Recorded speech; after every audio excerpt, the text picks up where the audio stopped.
할렐루야. 아침 7시에 찾아가는 하나님의 말씀 야고보서 13장 4장 13절부터 15절까지 말씀입니다.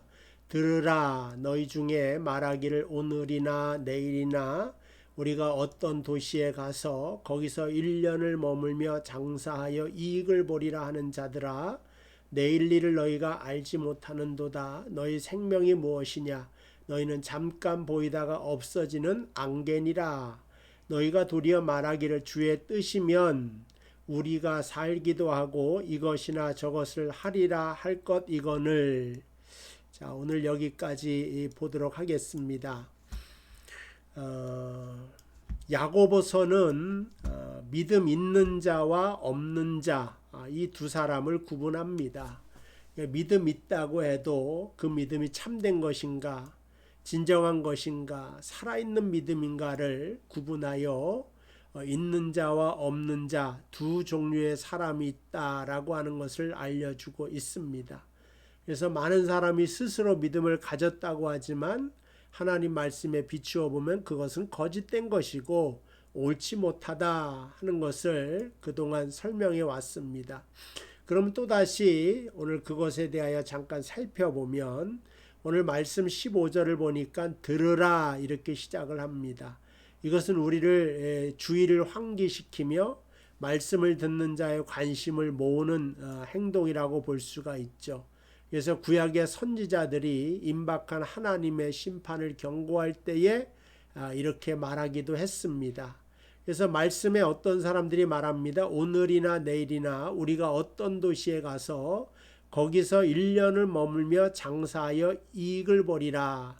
이제 13절에 그렇게 기록되어져 있죠. 그러니까 보면은 어떤 사람들이 사업에 대한 계획을 세웠습니다. 그 계획을 말하는데 오늘이나 내일 시간이 정해졌습니다.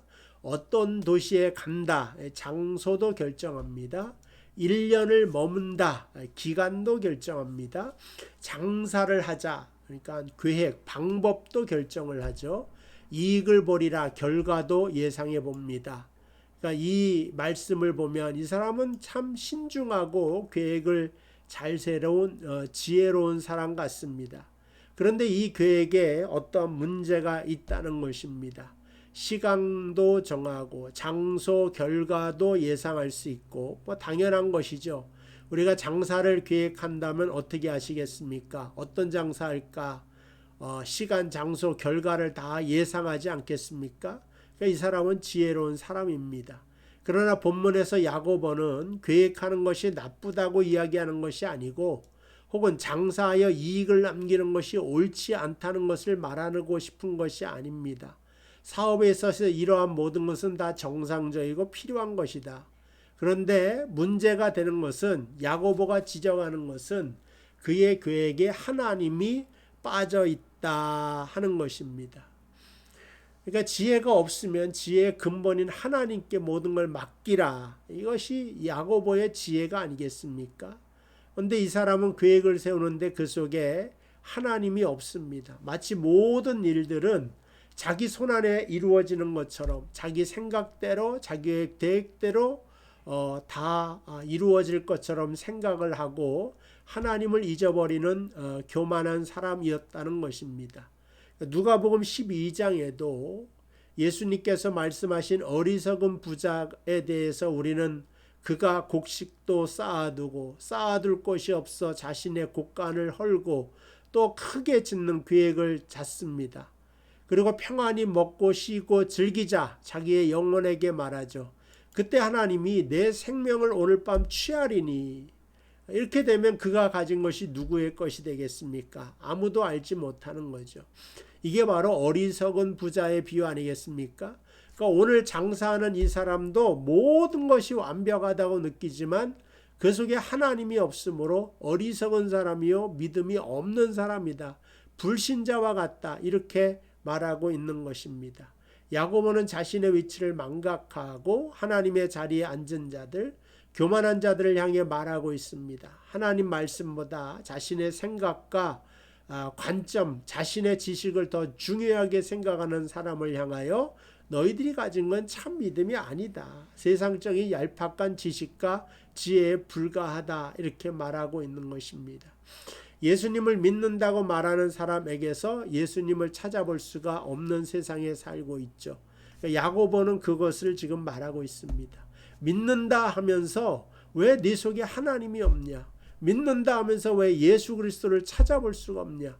너의 계획에, 너의 사업에, 너의 모든 인생에 말과 행동 속에 그리스도의 향기를 맡을 수가 없다고 하는 것을 말하고 있습니다. 그럼 왜냐하면 우리가 여전히 세상의 가치를 쫓아서 살기 때문에 예수의 향기가 나지 않는 것입니다. 여전히 자신이 가장 중요한 자이고 자기 자신에만 몰두했기 때문에 여전히 교만하고 높아진 마음으로 욕심대로 살아가고 있기 때문에 그 자리에 하나님이 보이지 않는 것입니다. 도대체 너는 누구이기에 하나님 자리에 앉아 있느냐? 그 말씀을 하고 있는 거죠. 여러분은 어떻습니까? 여러분은 지금 여러분 자리, 믿음의 자리에 앉아 있습니까? 아니면 세상의 자리에 앉아 있습니까? 오늘 여러분 옆에 또 누가 있습니까? 세상의 모든 욕심과 욕망을 가지고 살아가고 있습니까? 주님과 주님의 십자가를 옆에 모시고 살고 있습니까? 야고보는 우리가 그러한 어리석음에 빠지지 않도록 인생이 어떠한 존재인지를 일깨워주는데 14절 너희 일을 너희가 알지 못하는도다. 너희 생명이 무엇이냐? 너희는 잠깐 보이다가 없어지는 안개니라. 우리는 어떤 존재입니까? 당장 내일 무슨 일이 일어날지 알지 못하는, 한 치 앞도 내다보지 못하는 제한적인 존재, 부족한 존재, 의존적인 존재일 수밖에 없다. 그래서 우리에겐 구원자가 필요하고 하나님이 필요한데 하나님이 없는 계획을 세우고 있으니까 이거는 어리석은 자여 믿음 없는 자라고 하는 것입니다. 인생은 잠깐 보이다가 사라지는 안개와 같은데 그 인생 가운데 하나님이 없다면 너는 어리석은 사람이 아니냐 하는 것을 말해주고 있죠. 우리의 생명이 아침 안개와 같다. 잠깐 보이지만 또 없어지는 것이 생명이다. 인생을 계획하고 준비하는 가운데 그래서 하나님을 배제하고 하나님이 외면한 계획은 무가치한 일이고 무의미한 일이라고 하는 것입니다. 우리 인생에서 하나님이 없는 계획처럼 불안하고 위험한 것은 없다. 아무리 뛰어난 사람이라도, 아무리 큰 부를 가진 사람이라 할지라도, 아무리 대단한 지식을 가진 사람이라 하더라도 예외는 없습니다. 그 누구도 내일 일은 미래 일을 알 수 없기 때문에 하나님이 없는 사람은 다 망할 인생인 것입니다. 영원하신 하나님 앞에 우리의 인생은 추운 겨울에 숨을 크게 내쉴 때 잠시 보였다가 사라지는 입김과도 같은 존재인데 그 인생 속에 오늘 첫 번째 마지막으로 오늘 15절에 있죠. 너희가 도리어 말하기를 주의 뜻이면 우리가 살기도 하고 이것이나 저것을 하리라. 이게 뭐예요? 하나님 주권을 인정하면서 사는 방법입니다. 주의 뜻이라면은 우리가 살기도 하고 이것이나 저것을 하리라. 주의 뜻대로 움직이는 주의 주권을 인정하고 하나님과 함께 동행하여 사는 삶.